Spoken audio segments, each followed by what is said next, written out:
சரத்குமார் மகள்களுக்குள் இப்படி ஒரு சண்டையா? நடிகர் சரத்குமாருக்கும் முதல் மனைவி சாயாதேவிக்கும் வரலட்சுமி மற்றும் பூஜான்னு 2 மகள்கள் இருக்கிறாங்க. ராதிகாவை 2வதாக கல்யாணம் பண்ணிக்கிட்ட வகையில ராகுல்னு ஒரு மகன் இருக்கிறாரு.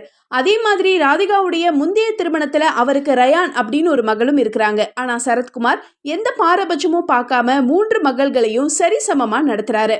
ரயான் கல்யாணத்தை சரத்குமாரும் ராதிகாவும் நடத்தி வச்ச மாதிரி வரலட்சுமி கல்யாணத்தை ராதிகாவும் முதல் மனைவி சாயாதேவியும் சரத்குமாரும் தான் நடத்தி வச்சாங்க. ராதிகாவும் வரலட்சுமி நல்ல பாண்டிங்ல இருக்கிறாங்க. இப்ப என்ன விஷயம்னா, ராதிகாவுடைய அம்மா கீதா 86 வயசுல திடீர் உடல் நலக்குறைவு காரணமாக கடந்த சில நாட்களுக்கு முன்னாடி உயிரிழந்தாங்க. அவருடைய உடலுக்கு எக்கச்சக்கமான திரை நட்சத்திரங்கள், அரசியல் பிரபலங்கள் அஞ்சலி செலுத்தின நிலையில மகள் போல நினைச்சு வளர்த்த வரலட்சுமி மட்டும் மிஸ்ஸிங். இதுக்கிடையில ரயான் ஒரு பதிவு வெளியிட்டு பரபரப்பை ஏற்படுத்தினாங்க. அது வரலட்சுமியை தாக்கிதான்னு இப்ப டாக் வந்திருக்கு. வரலட்சுமி கல்யாணத்தை ராதிகா